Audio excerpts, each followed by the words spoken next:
Dagon.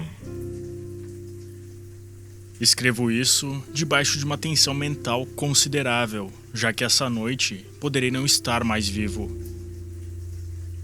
Sem um centavo, e no final do suprimento da droga, que só ela consegue tornar minha vida tolerável, já não consigo suportar a tortura e irei atirar-me dessa janela de sótão na rua esquálida lá embaixo. Não pensem que minha dependência da morfina tenha me tornado um fraco ou degenerado. Quando houverem lido essas páginas rabiscadas às pressas, poderão imaginar, mesmo sem nunca perceber plenamente, por que preciso do ouvido ou da morte. Foi um dos trechos mais abertos e pouco frequentados do vasto Pacífico que o paquete, onde eu era comissário de bordo, foi capturado pelo navio de guerra germânico. A Grande Guerra estava então em seu início, e as forças marítimas germânicas ainda não haviam mergulhado por completo em sua posterior degradação. Sendo assim, nossa embarcação foi tomada como legítima presa, enquanto nós, membros de sua tripulação, fomos tratados com toda a equidade e consideração que nos eram devidas como prisioneiros navais. Era tão literal de fato a disciplina de nossos captores que 5 dias depois de nos tomarem, consegui escapar, sozinho, em um pequeno barco equipado com água e provisões para muito tempo. Quando enfim me vi livre e à deriva, não tinha muita noção de minha localização. Como nunca havia sido um navegador experiente, eu só podia imaginar, vagamente, pelo sol e as estrelas, que estavam um pouco ao sul do Equador. Da latitude eu nada sabia, e não havia ilha nem linha costeira à vista. O tempo manteve-se firme, e durante dias sem conta eu vaguei, sem destino, debaixo de um sol escaldante, esperando a passagem de algum navio ou ser atirado às praias de alguma terra inabitável. Mas não surgiu navio nem terra, e comecei a me desesperar em minha solidão sobre a ondulante vastidão de interminável azul. A mudança aconteceu enquanto eu dormia. Seus detalhes eu jamais saberei, pois, embora agitado e povoado de sonhos, tive um sono contínuo. Quando afinal despertei, descobri-me meio tragado pela extensão lamacenta de um infernal lodo negro que se estendia à minha volta em monótonas ondulações até onde minha vista alcançava e onde, a certa distância, estava enterrado meu barco. Embora se possa perfeitamente imaginar que minha primeira sensação seria de espanto, como uma transformação tão prodigiosa e inesperada de cenário, eu, na verdade, fiquei mais horrorizado do que espantado, pois havia no ar e no solo putrefato um caráter sinistro que me arrepiou até o âmago de meu ser. A região toda fedia, com as carcaças de peixes apodrecidos e outras coisas menos descritíveis que vi projetadas da lama abjeta da interminável planície. Talvez eu não devesse esperar transmitir, em meras palavras, a indizível repugnância que pode existir em um silêncio absoluto e em uma imensidão estéril. Não havia nada ao alcance do ouvido e da visão, salvo uma vasta extensão de lodo preto, mas ainda assim, o caráter absoluto do silêncio e a homogeneidade da paisagem me oprimiram com um medo nauseante. O sol ardia no alto de um céu sem nuvens que me parecia quase negro em sua impiedade, como se refletisse o pântano escuro que tinha embaixo de meus pés. Arrastando-me para dentro do barco, encalhado, percebi que apenas uma teoria poderia explicar minha situação. Por algum tipo de erupção vulcânica sem precedentes, parte do leito do oceano devia ter sido impelida para a superfície, expondo regiões que durante incontáveis milhões de anos ficaram submersas debaixo de profundezas aquáticas imensuráveis. Era tão grande a extensão da nova terra que se elevava por baixo de mim que não consegui captar o mais tênue ruído do oceano, por mais que forçasse os meus ouvidos. Também não havia qualquer ave marinha para pilhar as coisas mortas. Durante muitas horas eu fiquei sentado, pensando e ruminando, no barco que estava caído de lado e produzia um pouco de sombra à medida que o sol ia seguindo seu curso no céu. Com o avanço do dia, o chão foi ficando menos pegajoso, indicando que ficaria seco bastante para permitir que andasse sobre ele dentro de pouco tempo. Dormi muito pouco naquela noite e no dia seguinte preparei um farnel com água e comida para uma excursão terrestre em busca do mar desaparecido e de um possível resgate. Na terceira manhã, verifiquei que o solo já estava bem seco e permitiria que se caminhasse sem problema sobre ele. O cheiro de peixe era enlouquecedor, mas eu estava concentrado demais em coisas sérias para me importar com desgraça tão pequena, e parti ousadamente para um destino incerto. Caminhei a duras penas durante o dia todo na direção oeste, guiado por um outeiro distante que se destacava em altura dos outros que existiam no deserto acidentado. Acampei naquela noite e no dia seguinte segui, avançando para o outeiro, embora aquele objeto parecesse estar pouca coisa mais perto do que da primeira vez que o vira. Na quarta noite, atingi a base do monte, que se mostrou muito mais alto do que parecera à distância. Um vale interposto destacava seu perfil da superfície geral. Exausto demais para subir, dormi à sombra da colina. Não entendo por que meus sonhos foram tão agitados naquela noite. Mas, antes da curva fantasticamente acentuada da lua minguante ter se erguido muito alto acima do lado oriental da planície, acordei suando frio, decidido a não me deixar adormecer de novo. As visões, como as que havia tido, eram demais para suportá-las de novo, e sob o brilho do luar, percebi como foram insensatas as minhas caminhadas diurnas. Sem o ardor do sol escaldante, minha jornada teria me custado menos energia. Agora, enfim, eu me sentia perfeitamente capaz de realizar a escalada que me havia intimidado ao entardecer.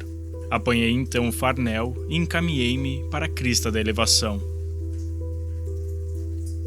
Já tive a oportunidade de mencionar que a monotonia constante da planície ondulada era-me uma fonte de impreciso horror, mas creio que meu horror ficou maior quando alcancei o cume do monte e olhei para o outro lado, para um imenso vale ou canyon cujos recessos negros a lua ainda não se havia erguido o suficiente para iluminar. Senti-me no limiar do mundo, olhando por sobre a borda para um caos insondável de escuridão perpétua. Em meio ao meu terror, perspassaram curiosas reminiscências do paraíso perdido e da tenebrosa ascensão de Satã pelos reinos informes das trevas. À medida que a lua foi subindo ao céu, pude notar que as encostas do vale não eram tão perpendiculares quanto eu imaginara. Saliências e afloramentos de rocha forneciam apoios perfeitos para uma descida, além de que, cerca de 30 metros abaixo, o declive tornava-se bastante ameno. Impelido por um impulso que não consigo precisar, fui descendo com dificuldade pelas rochas até parar na encosta menos íngreme abaixo, de onde fitei as profundezas estígias onde nenhuma luz jamais penetrara. De repente, minha atenção foi traída por um objeto enorme e singular na vertente oposta, erguendo-se abruptamente a cerca de 100 jardas à minha frente. Um objeto de brilho esbranquiçado sob os raios da lua ascendente. De início, imaginei que se tratasse de uma simples rocha gigantesca, mas estava pouco consciente de que seu contorno e sua posição não eram uma obra puramente natural. Um exame mais de perto encheu-me de sensações que não consigo exprimir, pois, apesar de seu tamanho imenso e sua posição em um abismo que ficara escondido no fundo do mar desde a juventude do mundo, percebi que o estranho objeto era um monolito bem moldado, cujo vulto maciço havia conhecido o artesanato e talvez a adoração de criaturas vivas e pensantes. Pasmo e assustado, mas não sem um certo frêmito de prazer do cientista ou do arqueólogo, examinei com maior atenção o meu entorno. A lua, agora no zênite, brilhava intensamente, misteriosamente, sobre os penhascos abissais que ladeavam o abismo, revelando um extenso curso d'água que corria sinuoso em seu fundo até se perder de vista em ambas direções e quase lambia meus pés enquanto eu estava ali, parado na encosta. Do outro lado do vale, as leves ondulações da água roçavam a base do ciclópico monolito, sobre cuja superfície eu podia agora distinguir inscrições e entalhes toscos. A escrita estava em um sistema de hieróglifos que eu não conhecia e que era diferente de tudo que eu já vira em livros, consistindo, em sua maior parte, de símbolos aquáticos estilizados, como peixes, enguias, polvos, crustáceos, moluscos, baleias e coisas assim. Era patente que diversos caracteres representavam coisas marinhas desconhecidas do mundo moderno, mas cujas formas, em decomposição, eu havia observado na planície erguida do oceano. Foram os entalhes decorativos, porém, que mais me extasiavam. Havia um arranjo de baixos relevos bem visível acima da água interposta por conta de seu enorme tamanho, cuja temática teria invocado a inveja de Doré. Imagino que aquelas coisas deviam supostamente ilustrar pessoas, ao menos um certo tipo de pessoas. Embora as criaturas fossem mostradas divertindo-se como peixes nas águas de alguma gruta marinha ou venerando algum santuário em forma de monolito, também, ao que tudo indica, submerso. De seus rostos e formas não ouso falar com detalhes. Sua mera lembrança me deixa aturdido. De um grotesco além da imaginação, de um Poe ou de um Buer, tinha um perfil infernalmente humano, apesar das mãos e pés palmados, dos lábios chocantemente largos e flácidos, dos olhos saltados e vítreos e outras feições ainda menos agradáveis de se lembrar. O curioso é que pareciam ter sido cinzelados muito fora de proporção em relação ao cenário de fundo, pois uma das criaturas era mostrada, no ato de matar uma baleia, representada com um tamanho um pouco maior que o seu. Mas naquele momento eu achei que eram apenas os deuses imaginários de alguma tribo primitiva, navegante e pescadora. Alguma tribo cujos derradeiros descendentes teriam perecido muitas eras antes do primeiro ancestral do homem de Piltdown ou de Neandertal haver nascido. Extasiado diante daquele inesperado vislumbre de um passado além da imaginação do mais ousado antropólogo, fiquei ali, cismado, enquanto a lua provocava curiosos reflexos no plácido canal à minha frente.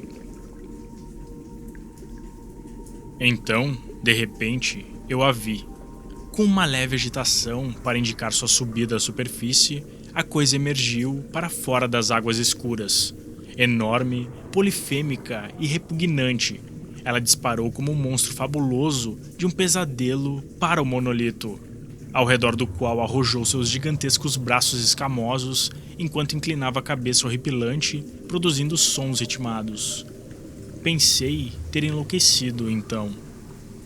De minha subida frenética da encosta e do penhasco, de minha delirante jornada de volta para o barco encalhado, pouco me recordo. Creio que cantei muito e ri como louco quando era incapaz de cantar. Tenho vagas recordações de uma grande tempestade, algum tempo depois de alcançar o barco. De qualquer forma, sei que ouvi o rebombar de trovões e outros ruídos que a natureza produz somente em seus humores mais terríveis. Quando saí das trevas, estava em um hospital de São Francisco, para onde fora levado pelo capitão de um navio americano que recolhera meu barco no meio do oceano. Em meu delírio, falei muito, mas descobri que não deram muita atenção às minhas palavras. Meus salvadores não sabiam nada a respeito de alguma terra que houvesse aflorado no Pacífico, e eu não julguei necessário insistir em algo que sabia que eles não poderiam acreditar. Procurei certa vez um famoso etnólogo e o diverti com perguntas curiosas sobre a antiga lenda filistina de Dagon, o deus peixe. Mas percebendo logo que era um racionalista incorrigível, não insisti nas perguntas. É durante a noite, especialmente quando a lua está muito curva e minguante, que eu vejo a coisa.